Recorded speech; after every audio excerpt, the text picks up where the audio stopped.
Hello guys, welcome to my YouTube channel. आज हम बात करेंगे security exchange board of India की जो नई वैकेंसी आई है उसके बारे में। सबसे पहले आपको पता ही होगा कि भाई इसकी जो वैकेंसी आई है वो 5 जनवरी को आई है। लास्ट डेट 24 जनवरी है। फ़ेज़ 1 का जो ऑनलाइन एग्ज़ाम होगा वो होगा 20 फ़ेब को। फ़ेज़ 2 का एग्ज़ाम होगा वो होगा 20 मार्च को। जो IT की स्ट्रीम है उसके फ़ेज़ 2 का एग्ज़ाम होगा 3 अप्रैल को। फ़ेज़ 3 मीन्स इंटरव्यू, उसकी डेट बाद में ही अनाउंस की जाएंगी। अब बात करते हैं टोटल नंबर ऑफ सीट्स की। सबसे पहले लीगल में टोटल सीट्स हैं 16। अनरिजर्व्ड कैटेगरी के लिए हैं 11। एसेंशियल क्वालिफिकेशन में आपकी बैचलर डिग्री इन लॉ। उसके बाद हम बात करते हैं एज क्राइटेरिया की। मैक्सिमम एज 30 ईयर दी हुई है।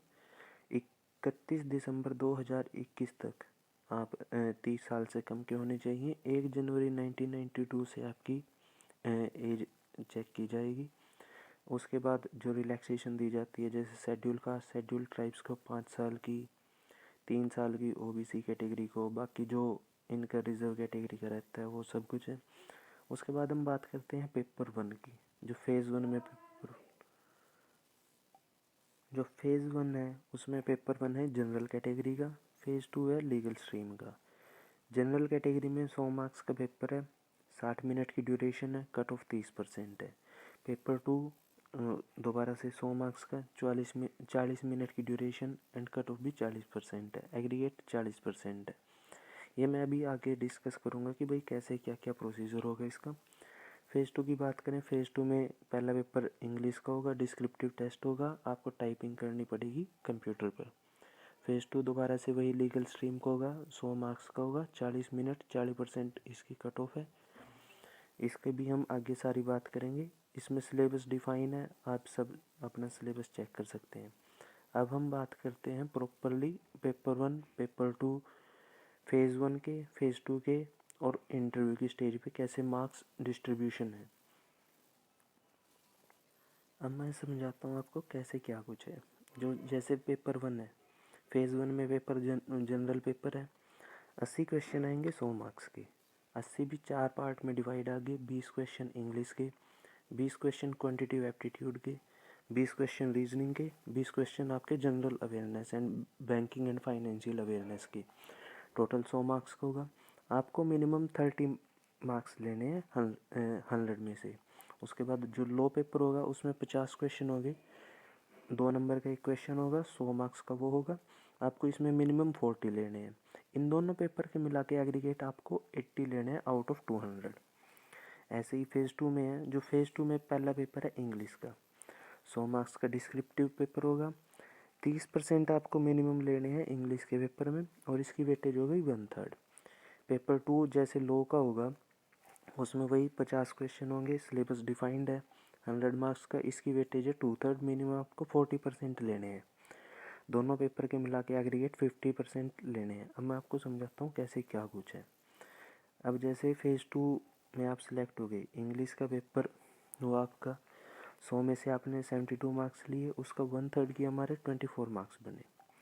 लॉ का पेपर हुआ, लॉ के पेपर में आपने 84 मार्क्स लिए 100 में से, उसका 2/3 किया, 56 मार्क्स हुए। उन दोनों को हम ऐड कर देंगे, 80 मार्क्स बने आउट ऑफ 100।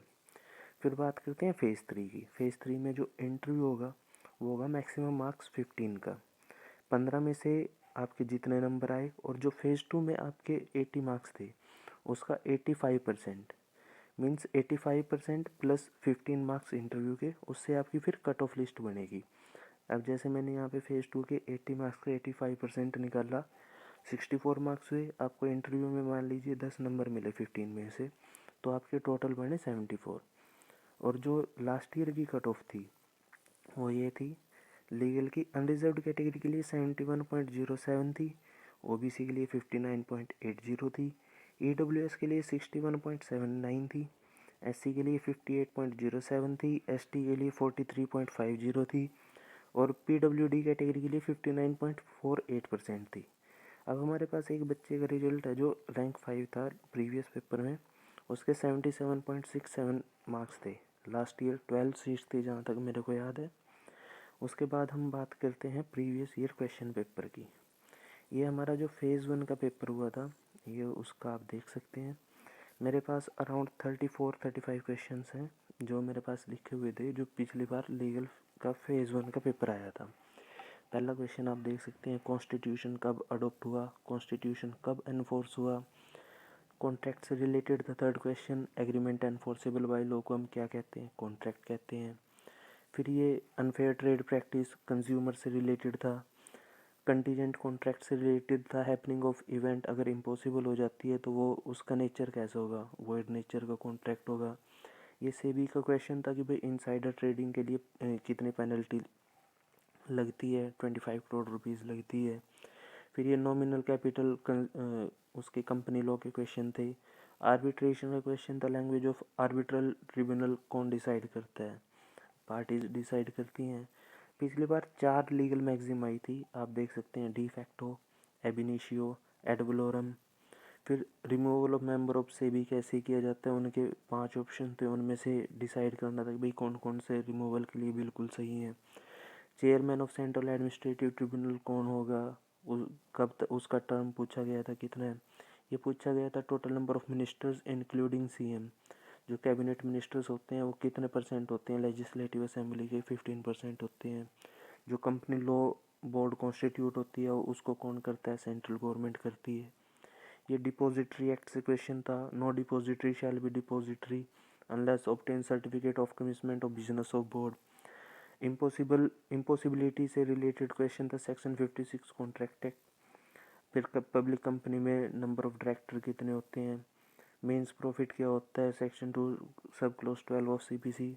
सेबी के क्या क्या फंक्शन है, ये पूछा गया था नेगेटिव के वे में कि भाई इनमें से कौन सा फंक्शन नहीं है सेबी का। फिर 23rd क्वेश्चन था, buying and selling of securities, कि भाई कौन कौन सिक्योरिटी को बेच सकता है, स्टॉक ब्रोकर, सब ब्रोकर। जैसे आप सेबी एक्ट पढ़ोगे उसमें तो आप ये सारी चीज़ें आपको मिलेंगी। फिर शेड्यूल 1 ऑफ द कॉन्स्टिट्यूशन में क्या था, कि भाई नेम ऑफ स्टेट्स हैं, नेम ऑफ यूटीज़ हैं, वो हमारे शेड्यूल 1 में डिफाइन है। फिर salary allowances of SEBI members कहाँ से दी जाती है, जो सेबी का जनरल फंड होता है वहाँ से सैलरी अलाउंसेस वगैरह दी जाती है सेबी के मेंबर्स को। Which term is not used in preamble, preamble के कुछ वर्ड्स दिए गए थे, उनमें से पूछा था कि भाई इनमें से कौन सा वर्ड प्रियम्बल में यूज़ नहीं हुआ है। इंडियंस वर्ड ऑप्शन था जहाँ तक मेरे को याद है, जो करेक्ट आंसर था। फिर प्राइवेट कंपनी मेंबर्स पूछे थे कितने हैं, 2 और मोर हैं। Registration of sale of tangible immovable property act, transfer of property act का है कि भाई जब 100 रुपये से ज़्यादा की कोई प्रॉपर्टी होती है उसकी रजिस्ट्रेशन करवानी कंपलसरी होती है। ये एक और क्वेश्चन था कंटीजेंट कॉन्ट्रैक्ट का, कॉन्ट्रैक्ट टू डू और not to do something if some event happen और डज नॉट हैपन, उससे रिलेटेड था। Which one of the not given in article 19, उसमें 5 ऑप्शन थे, 5 में से ये बताना था कि भाई कौन सा इनमें से करेक्ट आंसर नहीं है। तो राइट टू प्रॉपर्टी अब कॉन्स्टिट्यूशनल राइट है, आर्टिकल 19 में नहीं गिवन है, आर्टिकल 300 ए में गिवन है। फिर ये सीआरपीसी का क्वेश्चन था, कॉग्निजेबल ऑफेंस क्या होते हैं, ये दोबारा से लीगल मैगजीम आ गई, नेमोडेट को non habit. Act of parliament came into force, कब एक्ट ऑफ पार्लियामेंट लागू हो जाता है, जब वो गैजेट में नोटिफाई कर दिया जाता है गवर्नमेंट के द्वारा, उस डेट से वो लागू हो जाता है। रिवोकेशन ऑफ प्रपोजल, ये भी कॉन्ट्रैक्ट से रिलेटेड था। तो ऐसे जो हमारा फेज़ 1 का एग्ज़ाम है वो तो बिल्कुल सिंपल आता है। जो इसकी प्रीवियस ईयर क्वेश्चन की जो पीडीएफ है मैं वो अवेलेबल भी करवा दूंगा आपको। Thank you, please like and subscribe. और अगर किसी को कोई भी प्रॉब्लम है या कुछ भी पूछना है तो कमेंट बॉक्स में कमेंट कर सकता है।